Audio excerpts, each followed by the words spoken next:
They call them trolley dollies, the people who serve as drinks. 35,000 Not forget the drinks. even higher in the sky, you know what I mean. In the southeast, the industry provides employment for more than 30,000 people. Yeah, but many of the workers say people have no idea how much hard work and training goes into the job to keep passengers safe and deal with medical and other emergencies. At the moment, talks are going on to prevent a threatened strike. But the job's one of the most popular in the country. British Airways alone receives tens of thousands of applications a year. So what's it like? Well, for the first time ever, BA have allowed cameras and our transport correspondent Mike Pearce into their Sussex training base.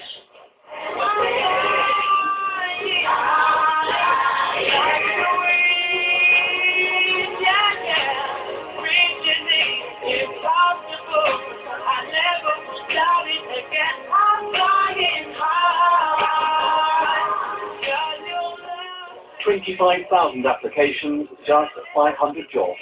And these are some of the lucky ones hoping they'll soon be flying high. They'll spend the next 5 weeks training to become cabin crew for British Airways. And we're here to follow their progress. Many join to see the world. As fast as the new recruits are finding out, there's much more to it than serving the gin and tonic.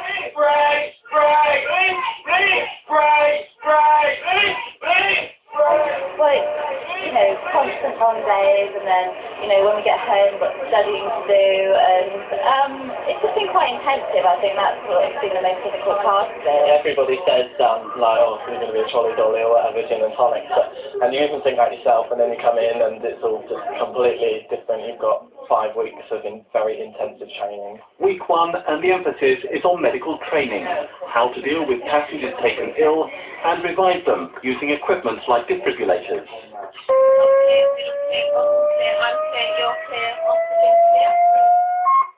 Stand clear.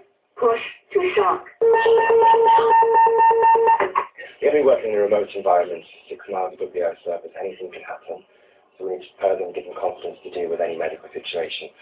What you've been looking at today is resuscitation. So someone has gone into cardiac arrest, effectively died on board the aircraft. We have a legal duty to try and revive them and resuscitate them. And that's what the guys have been doing today, using the defib and the various equipment we've got on the aircraft. What have you got there, sweetheart? Because you could just be asleep. What do you do first? Two things. I would open the mouth there, check for breathing. Good. How do you do that? I just pull and 10 seconds. Good. Some have come from other airlines, but many are former shop workers and from the leisure industry. At every step of the way they're assessed, failing exams or even turning up late can mean trainees are given points. Too many points and you're out. Quite nervous really, because I suppose your adrenaline starts going, but then it takes over and you sort of perform well hopefully on the day. Just suppose I need to go home tonight and look through my notes and make sure it's perfect for tomorrow. So you're fairly confident? Sort of. Yes, I am. What made you want to become a cabin crew in the first place?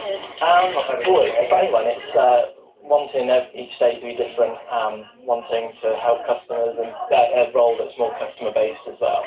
So obviously that helps, and the travelling side of it is fantastic as well. So that definitely.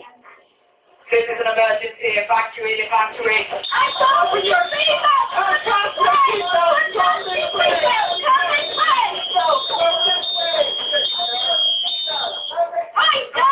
Next, it's emergency evacuation and fire training. This is a real-life exercise to practice a crash landing on a plane. Passengers have to take the brace position, and getting them out is tested time and time again.